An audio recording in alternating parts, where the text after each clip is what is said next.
Good morning, sir. I am Judiani Titago from BEd 2B, and this is my art activity menu. So, the first activity that I have here is killing. Duration 1 hour. Grade level 4, 5, and 6. Methods of teaching, cooperative learning, guided activity, visualization, and centered-based learning. Multiple intelligence, bodily kinesthetic, interpersonal, materials needed, glue, colored cardboard, ruling tools, scissor, or paper cuts.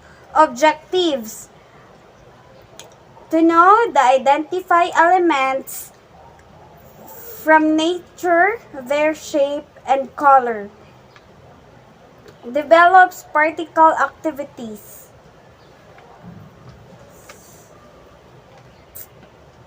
To learn the skills of ruling the paper which will be used for making the artwork.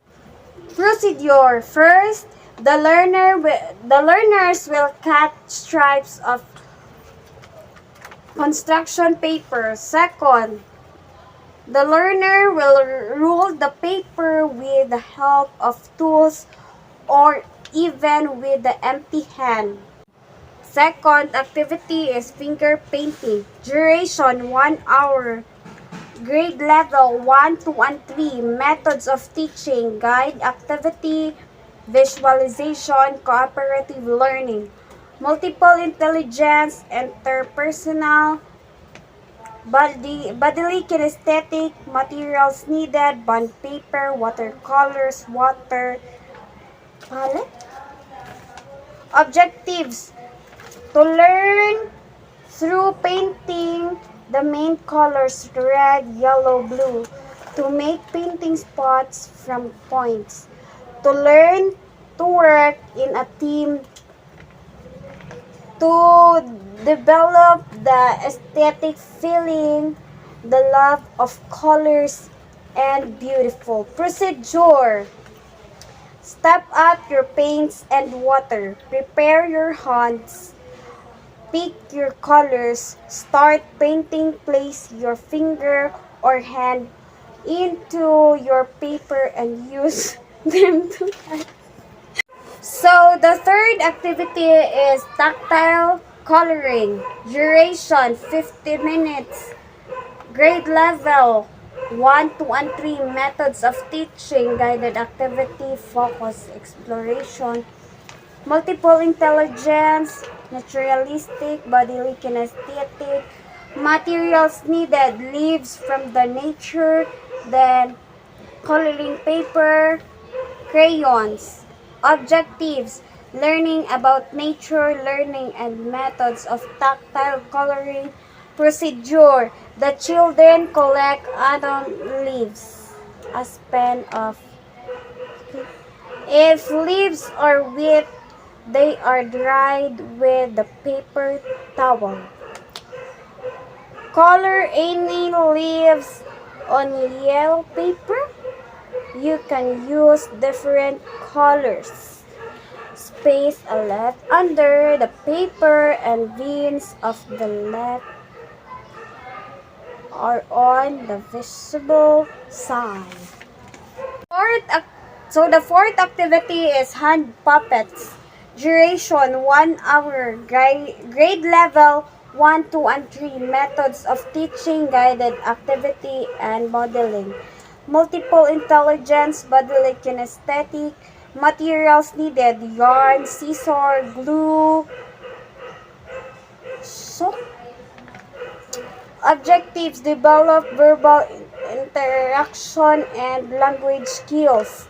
Procedure: getting the shock and figure out the puppet. Design your puppet. Design hair or for your puppet. Finalize your puppet. So the fifth activity is Let It Go. Duration 40 minutes. Grade level 1, 2, and 3. Methods of teaching, individual studio, art project, and role play. Multiple intelligence, musical, arithmetic, materials needed, song, Let It Go, interactive whiteboard, lyrics sheets for each children, objectives that children will be enabled to sing the song Let It Go. The children will be enabled to sing the song using increased confidence and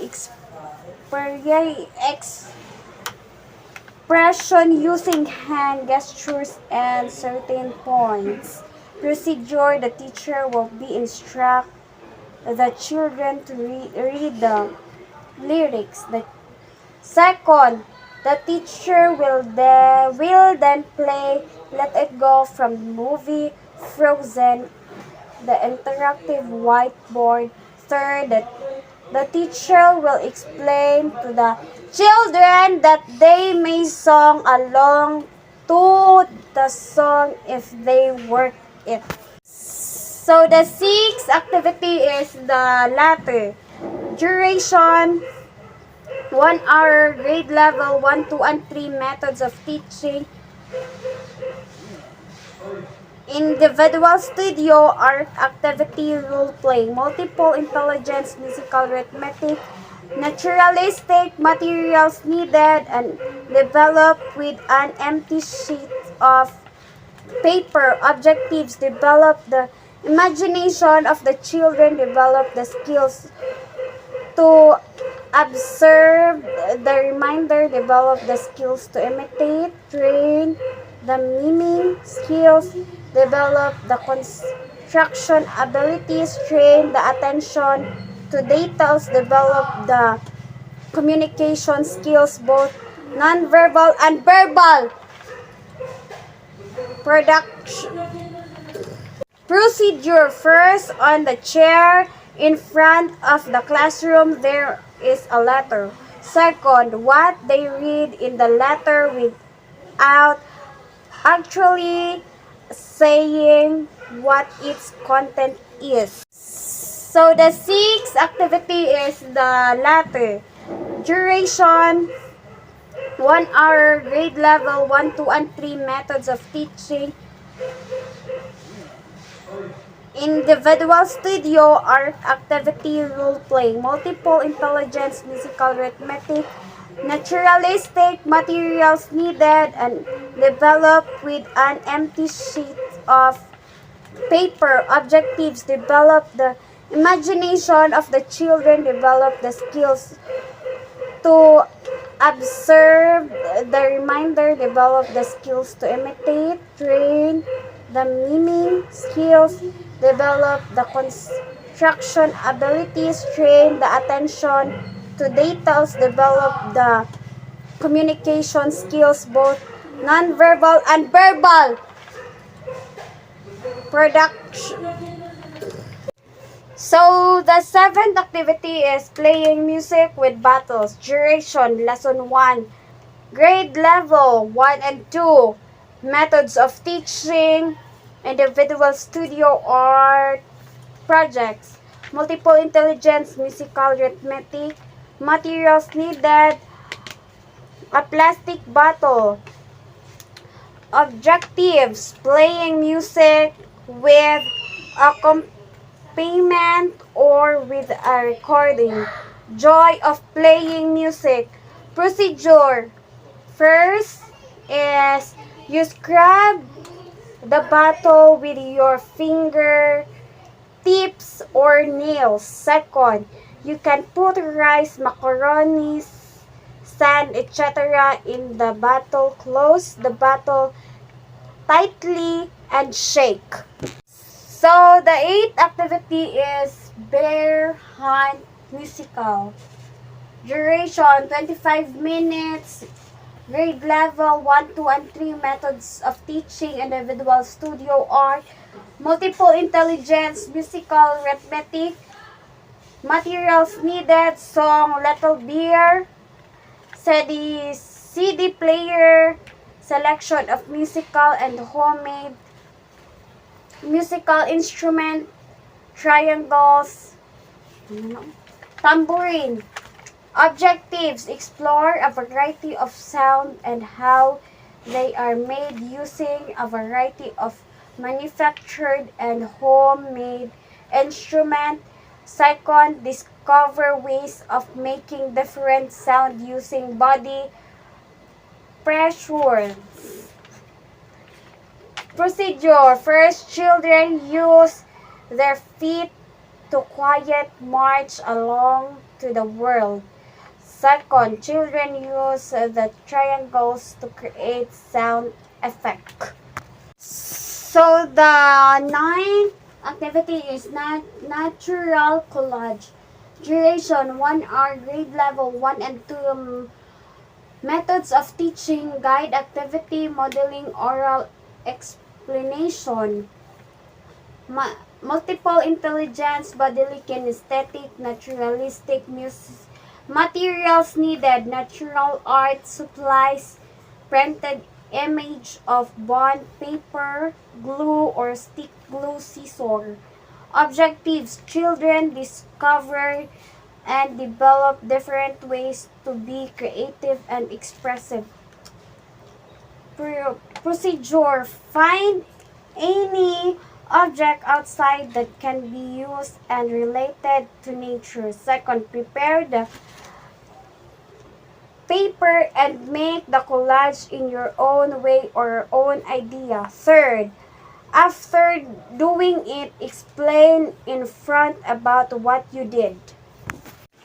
So the last activity is vase and tissue paper flower. Duration 1 hour, grade level 4, 5, and 6. Method of teaching, visualization, centered based learning. Multiple intelligence, bodily kinesthetic, naturalistic. Materials needed, a glass jar. Second, for the vase, liquid glue, paints, plastic glue gun. For the flowers, tissue paper of different colors, green or brown, crepe paper, newspaper, scissors, third glue, paints, paintbrush. Objectives: use creativity to customize a vase from a glass jar. Second, model plastic to create arrangement. Procedure. First, for vase painting, the first layer of the vase with liquid glue. Second, paint the second one using stick brush and perpendicular touch. Third, prepare